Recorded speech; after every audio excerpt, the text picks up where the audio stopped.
So I'm gonna just go ahead and hit recording because I feel like that's the perfect segue into like what kind of one of the things that I've been talking about. I think 2 weeks ago we talked about talk doesn't cook rice, talk don't cook rice.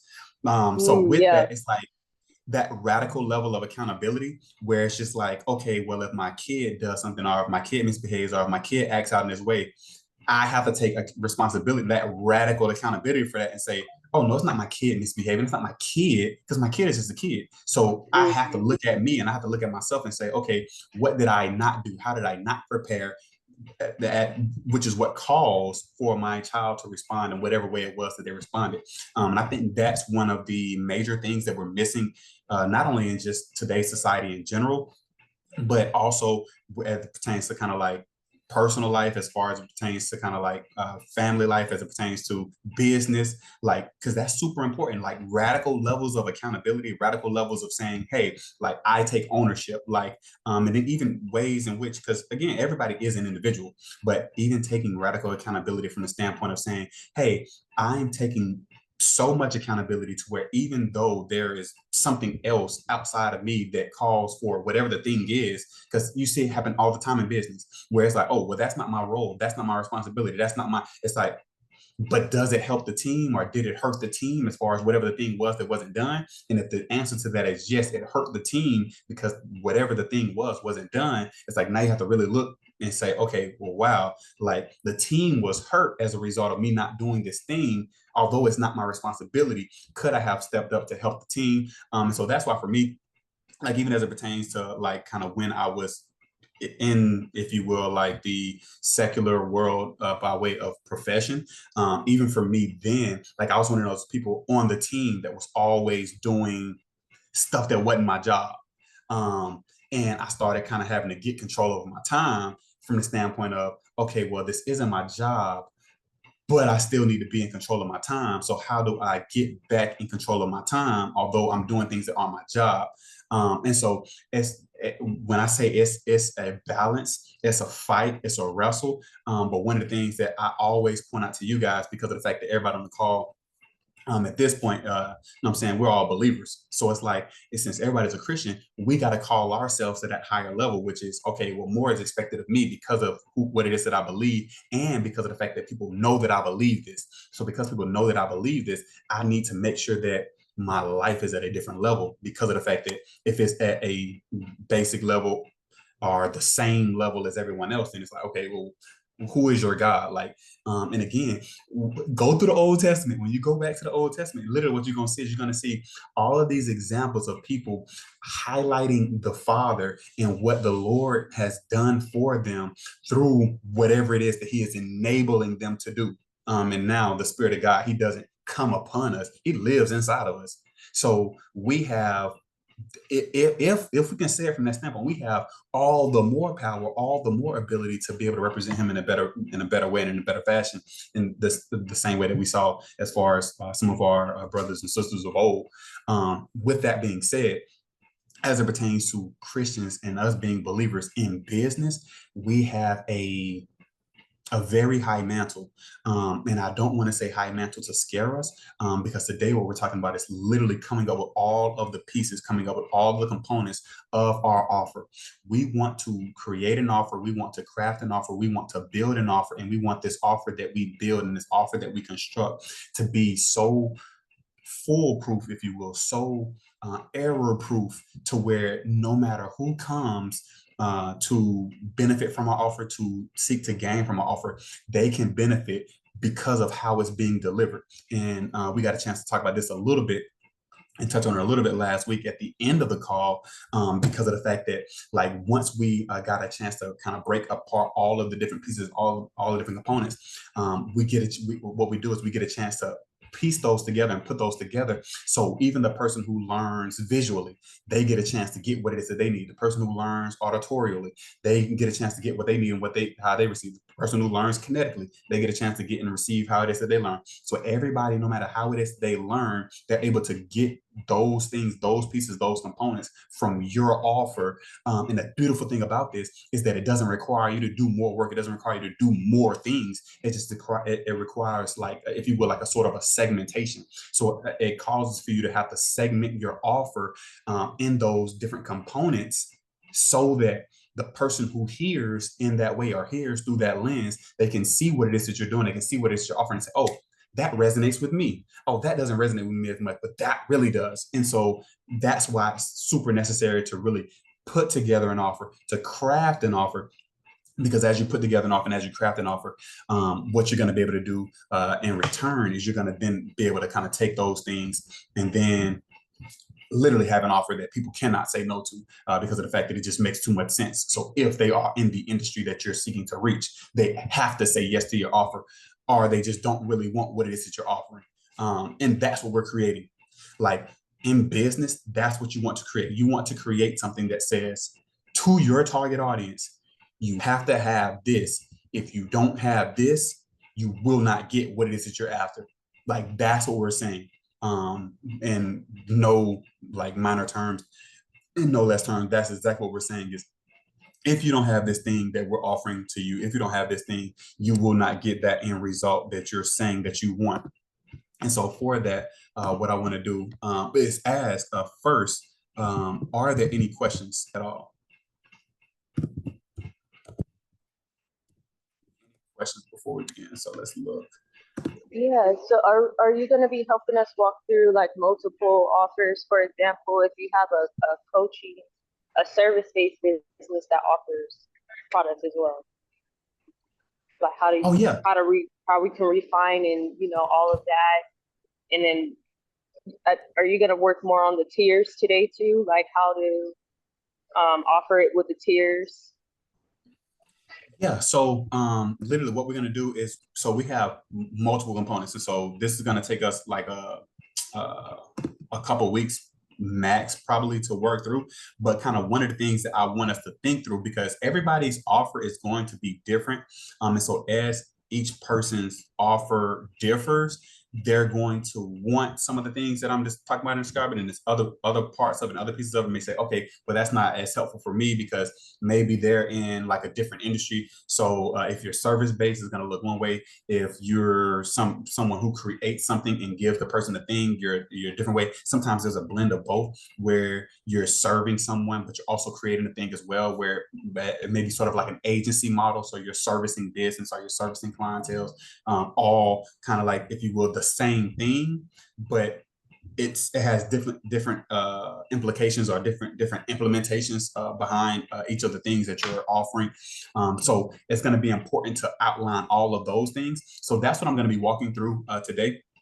What I'm going to be walking through today is how you think through what it is that you're offering, how it is that you think through what it is you're offering, and for that piece. And so before I hop in, does that answer your question as far as it's going to vary depending on what it is that you're offering and what it is that your offer is, because of the fact that different people are in different industries. So depending on the industry that you're in, is going to determine what your offer looks like. So somebody who is not in a service space is going to say, oh, well, it doesn't make sense for people to have one-on-one Zooms with me. Like, that's not a bonus to them, or that's not a good offer, or that's not a good thing to add, or a good thing to make a part of that. Okay, got it. That makes sense. Why? Because you're not in a service space, or you're in more of as far as, or if a person has like a course, it really just depends on what you're doing, who your audience is, and what will resonate with them, which is why the principles that I'm going to be teaching, literally you can take it and apply it across any industry. Any industry, it does not matter what it is you do. It could be high ticket, it could be low ticket, it could be no ticket.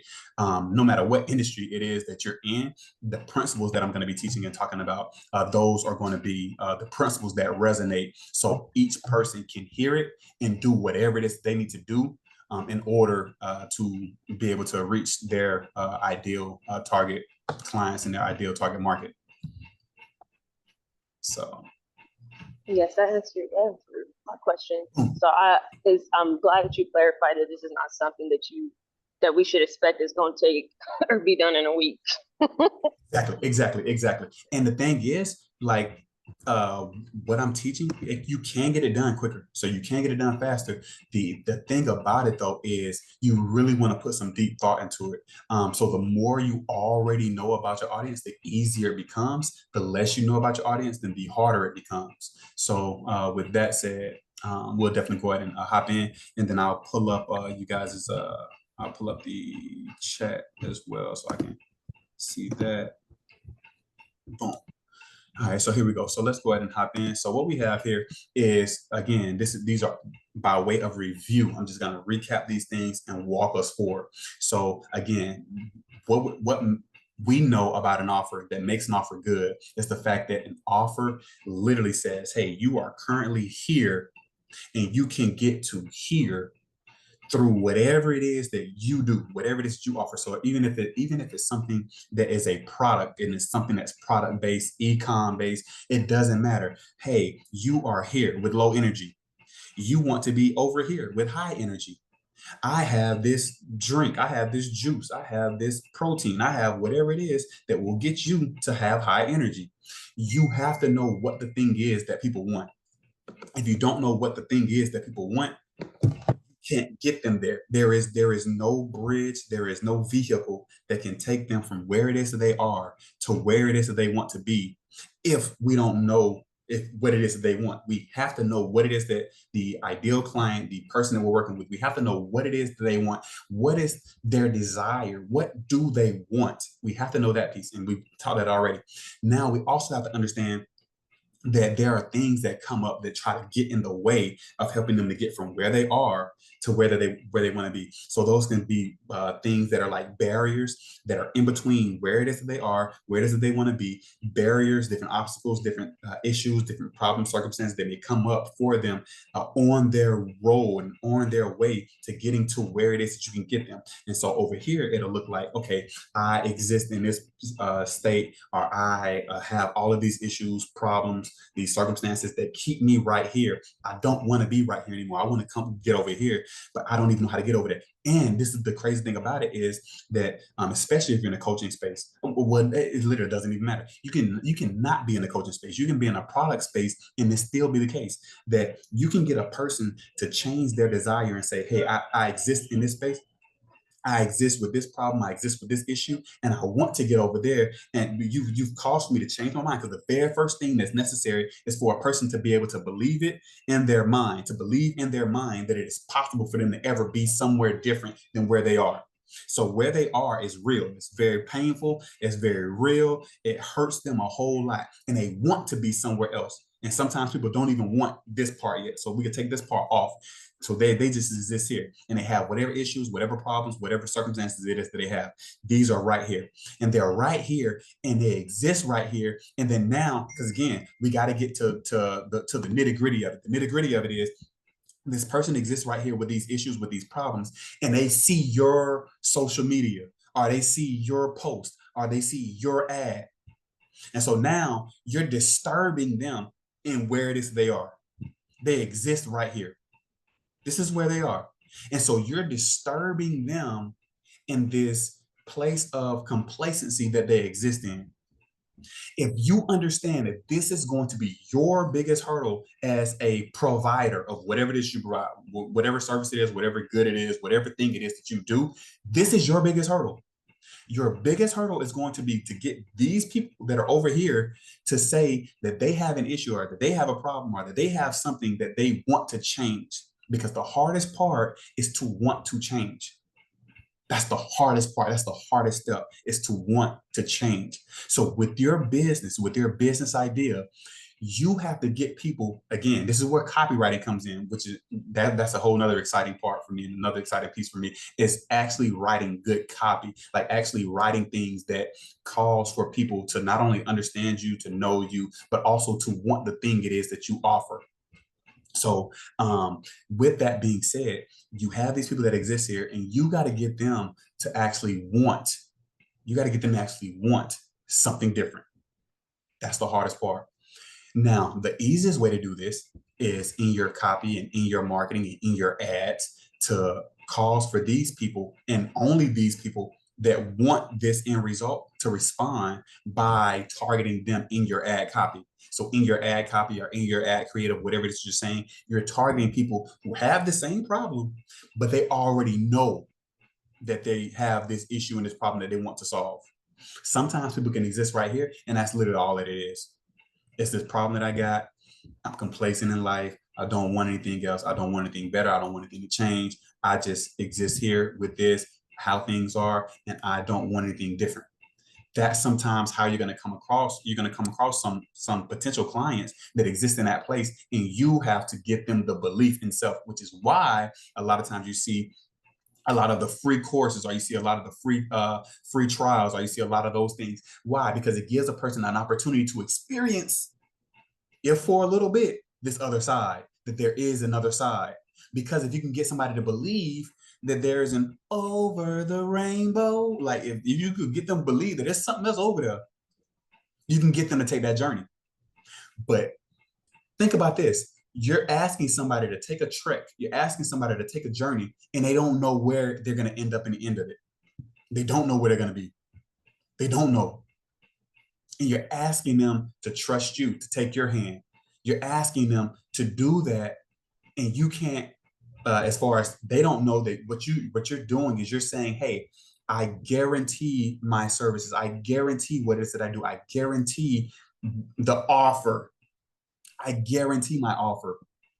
And so sometimes, and again, when I say this stuff gets real good, because there are so many different types of guarantees that resonate with different people. So sometimes a guarantee could look like, hey, if you don't experience fill in a blank within 90 days, money back guarantee, because you're so sure of your product. Or you could say, hey, if you don't experience this in such and such amount of 90 days, then I'll continue to work with you until you do. I'll continue to give you this product. I'll continue to provide this product for you until you do. Or whatever. Like, there are so many different ways to do guarantees, because you understand who this person is. You have to understand what guarantee is going to resonate with them. And of course, some guarantees should be unconditional guarantees, but then other guarantees should be conditional guarantees, as in, AKA, the person has to do the work, the person has to show you that they follow steps, that they follow different pieces as far as along the way. Because if they haven't done that, then it's like, well, what results could you ever expect to get from something if you didn't do anything? Like, if I just, I signed up for this program, I'm not going to do any other program at all, but I'm going to expect results. It doesn't happen. Like, nothing happens that way, which is why a lot of times, a lot of different companies, a lot of different corporations, and even with coaching and consulting, like, people get written off as scams because of the fact that people will sign up for a program, but the program, like, there is no walkthrough, there is no one-on-one, there is no coaching as far as that really helps people through their issues or helps them through their situations. And it's just like, oh, well, you're here. Hey, here's all of this education that is for you. Do what you want with it. Good luck. And it's like, whoa, that's not a good product. That's not a good offer. Because again, what makes an offer is you're able to reach people in different ways, because everybody doesn't learn the same way. If everybody learned the same way, then you can come up with a generic offer and then just present it to the world and just say, hey, you will be successful with this if you know what you're doing. If you don't know what you're doing, then you won't be successful with it. Like, and that'll be the end of it. But because everybody learns in different ways, it's really important to make sure that we put out, if you will, offers that are comprehensive. And that's what we're going over. And so what you want to do is you want to take all of these problems that they have. So every single problem it is that people have, every single problem that it is that this person right here is facing, come up with all of the solutions. For every single, and I got a reverse for this one. So for every single problem it is that people say that they have, or that they experience, for whatever it is your product is, or whatever it is your service is, come up with a solution for it. And this is going to end up making up what your offer consists of. And your offer is going to have to consist of solving all of these problems. One of my business partners, he sent me a quote. It wasn't last week; it had to be 2 weeks ago. He sent me a quote. He was like, sometimes there are people. And he said, for every solution that you have, they come up with more problems. And I think that's like it was a funny way of kind of understanding like what business is. Business is literally you find problems and you solve those problems and you sell those solutions. Like the solutions that you come up with, you just sell them. Like, that's business 101, like business 101. There are problems that exist. with a target market, a target audience. And if you can solve those problems, people will pay you money to solve those problems. Like that's literally it. That's all business is. Solve problems and you get paid. No matter what the problem is. So people are hungry. That's a problem. Make food for them. That's a solution. Okay, hungry people are now fed. People are thirsty. Get them something to drink. It's a solution. If people are depressed, you give them counseling. That's a solution. Like no matter what the thing is, for every single problem that exists, that all you're doing is coming up with a solution. And so, but yeah, finding a problem for every solution. So it's literally, it's like, oh no, we got a solution to that. Oh, well, what about this? And so literally, it's a mindset thing. And so that was a point that we were talking about, is that it's literally all a mindset. So there are some people who go through life, and the way that they go through life and the way that they experience life is as a victim. So every single thing happens to them. Everything happens to them. They aren't the person who does anything. They aren't the person who does any wrong. They aren't the person who ever does like anything outwardly. Everything always happens to them. The thing is, in one sense, it may make this person look good as it pertains to kind of like outwardly facing. But then when you start to think about it, it's like, hold on, something is always happening to this person. Something's always happening to this business owner, to this whomever this person is. And so now what ends up happening is, if a person always goes through life as a victim, it's like they've given all their power away, because now they don't control themselves. They don't dictate them for themselves. They don't dictate how their day is going to go. Their day is dictated to them. So they're told what's going to take place. They're told what's going to happen by what happens to them. And again, we know that as believers, that is not how we're supposed to live life. We are not victims in life. We are not victims. So, and that's why I advocate for, some believers don't. So this isn't a believer thing versus a non-believer thing, but I advocate for the radical level of accountability, because what that says is I'm responsible for what happens in my life. And I will never take my finger and point it in anybody else's direction for controlling what happens in my life, because I'm in control of it, right? In the same way as business owners, you have to be in control of your life. You can't point the finger at somebody else if you're the CEO. Because everybody else you brought in, if you are the founder of a company, you started the company, you created the company from scratch, you can't blame anybody else for any failures in your company. You can't blame anybody else. If you hired wrong, guess what? Take ownership for hiring wrong. Man, I brought in the wrong person to do this job. They were doing it well at first. Man, I missed this piece. I had an oversight here. I overlooked this, and it calls from I failed in my judgment, or whatever the case may be. Okay, got it, cool. I'm not making that mistake again. But again, it's that ownership, it's that accountability that causes for us to be the best possible business owners, because of the fact that we're not taking and pointing fingers, because pointing fingers is the quickest way to lose in business. Because not only will you have people that are working with you, alongside you, and for you, that are displeased and that are unhappy, but you'll also end up having customers and clients that are unhappy, because of the fact that whenever something goes wrong, it's always somebody else. You're always, oh, it's the technology, you're always this, always that. You're always finding somewhere else other than self to point the finger.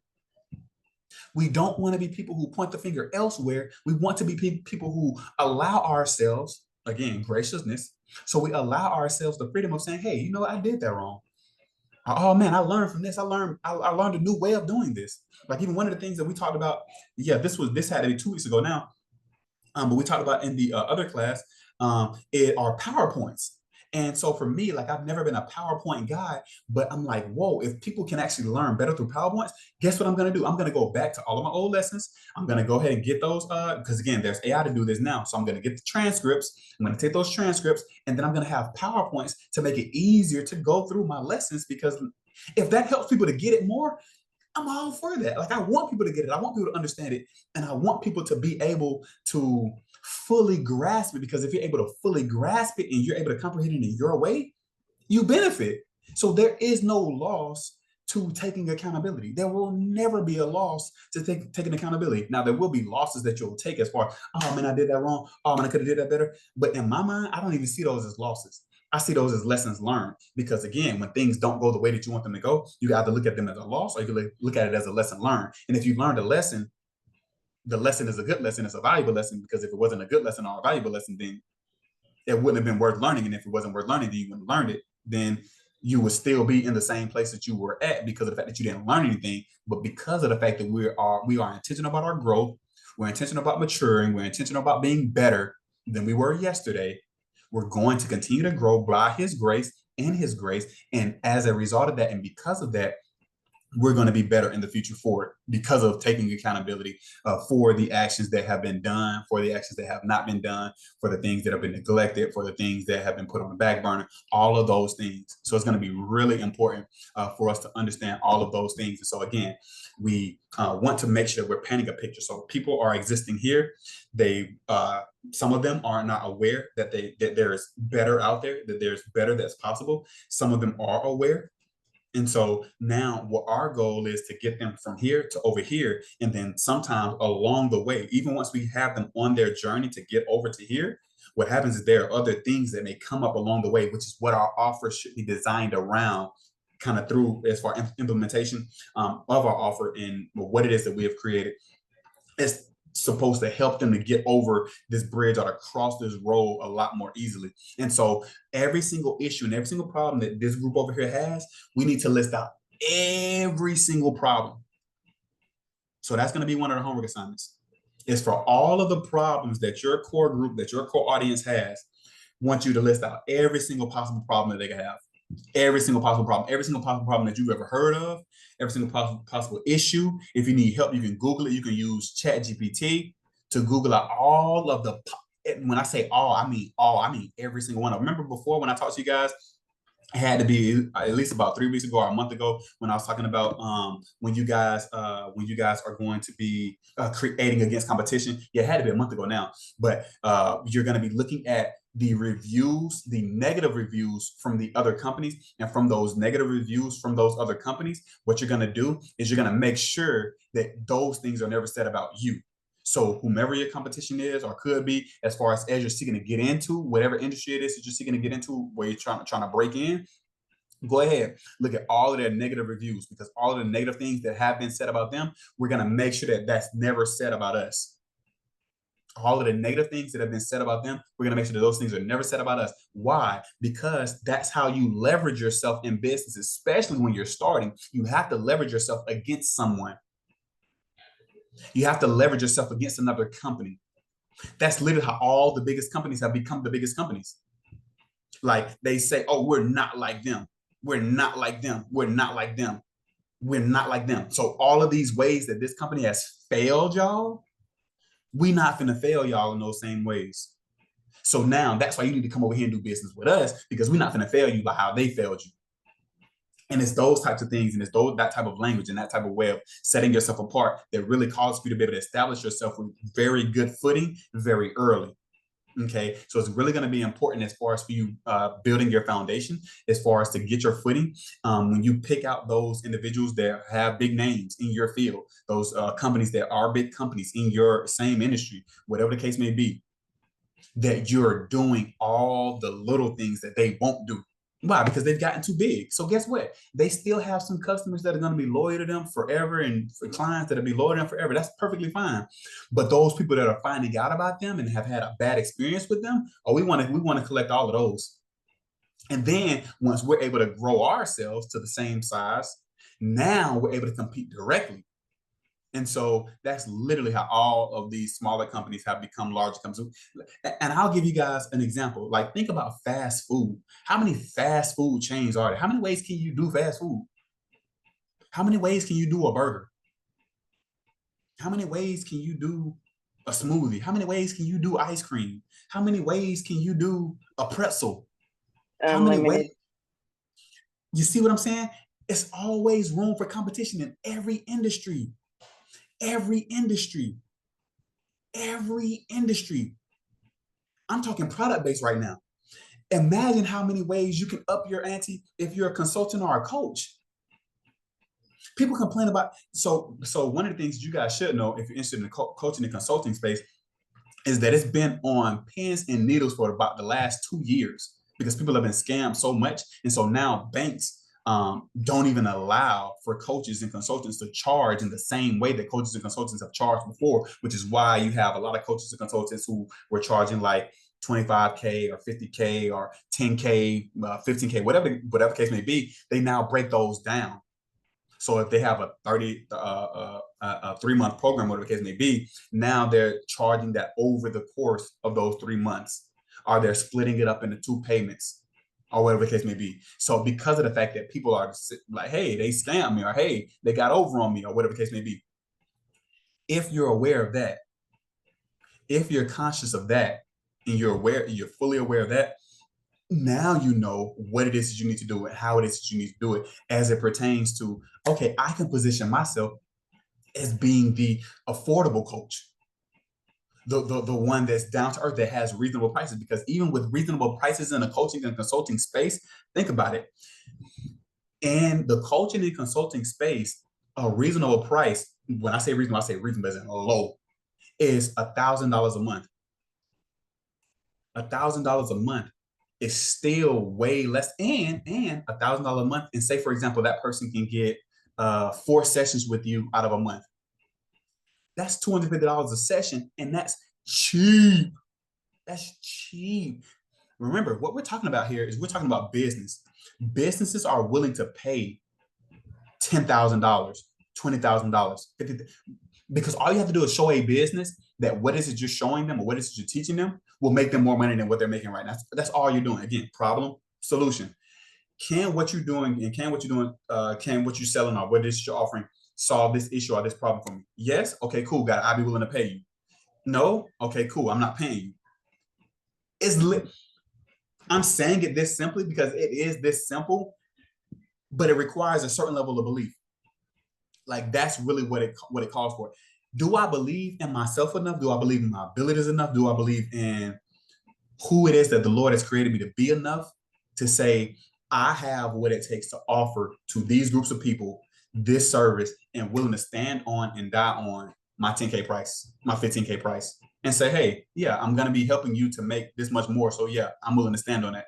Because if you are, the opportunities are endless. Again, this coaching space, you got the consulting space, you have the product space.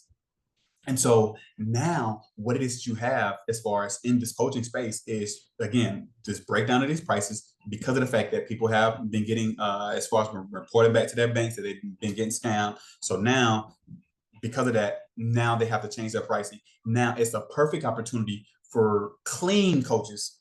And what I mean by clean coaches is coaches that don't have a scandalized name and a messed up name in the space.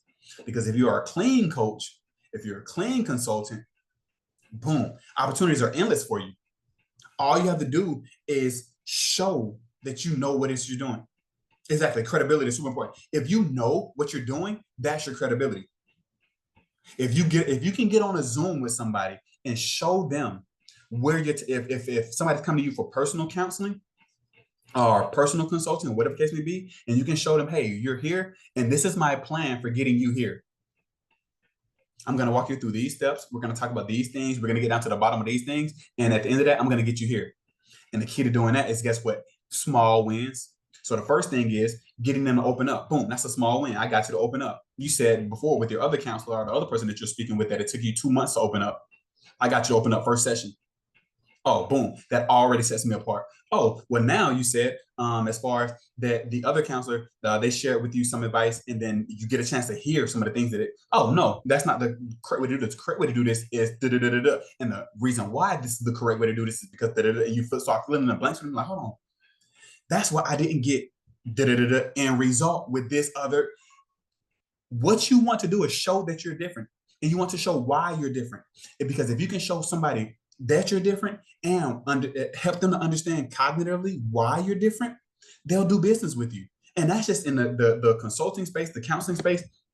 Same thing for business. They were working with somebody else before they knew you and before they even knew who you were. So why should they stop working with them and then work with you? Oh, because, hey, I'm going to give you a free consulting session and show you what it is that I do in my sessions.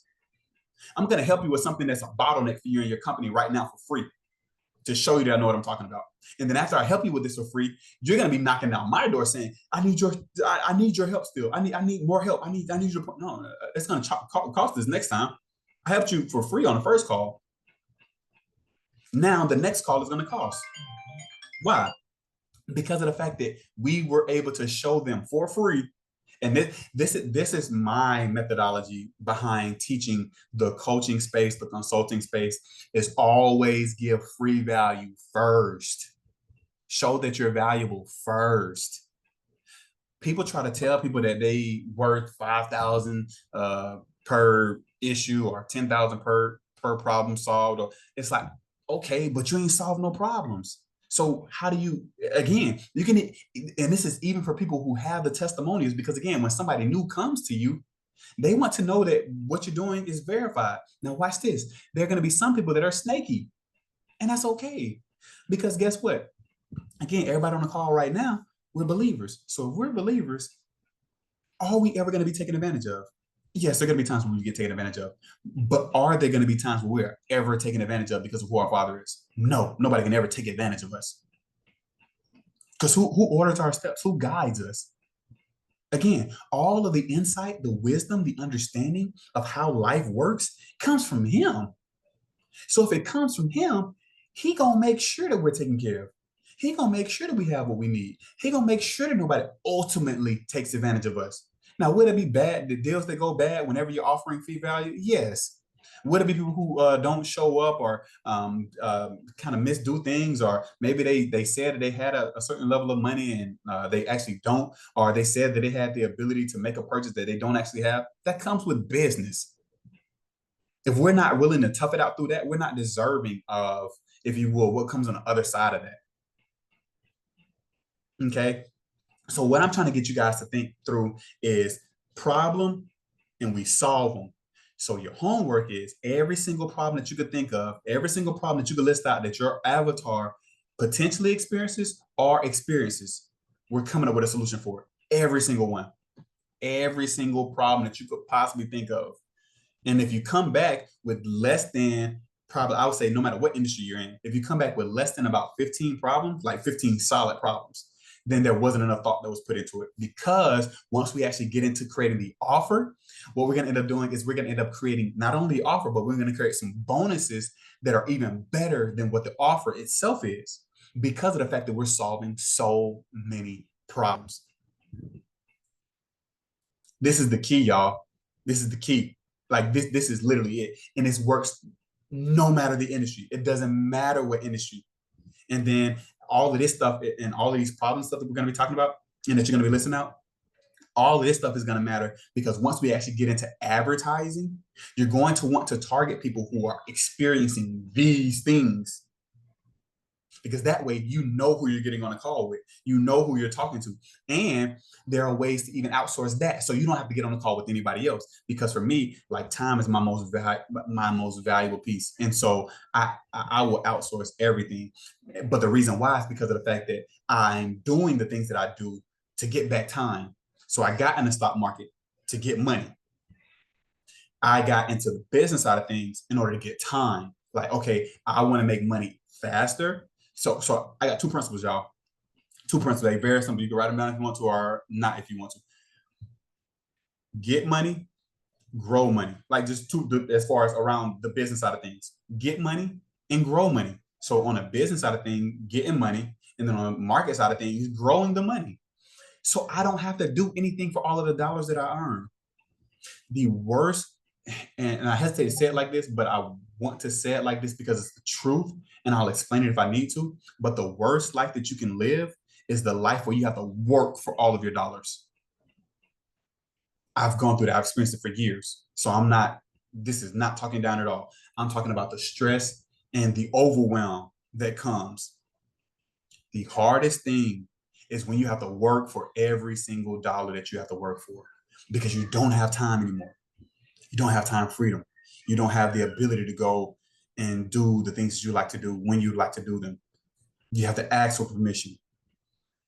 It's hard because it's just like, man, like, especially if you're a family-oriented person, it's like, man, like, I want to be with my family. I want to go see my family. I want to go, like, oh man, like, I want to, but I can't, or I want to, but get money, grow money. So first you have to find some vehicle that can make you the type of money that would free you. For me, it's business. And what we're going to be getting into once have you guys completely craft your offers, you guys completely put everything together, that's when we'll get inside of the actual business component and the business side of things. And then the other side is growing money. So learning how to grow money passively through the financial markets. So get money, grow money. It gives you back your time. And once you have your time back, you're now able to be the person that you would like to be the person that you feel like you know that the Lord has called for you to be. You're able to now be that person because of the fact that, again, you've gotten your time back. Like you're no longer a product of what, again, victim. You're no longer a product of what happens to you or what's told to you or what's demanded of you or what you're instructed to do. You're able to say, hey, like I'm in control of my time, and I'm able to say, hey, I want to allocate time for this. I want to allocate time for this. I want to get this in this type of order. I want to put this in this type of order.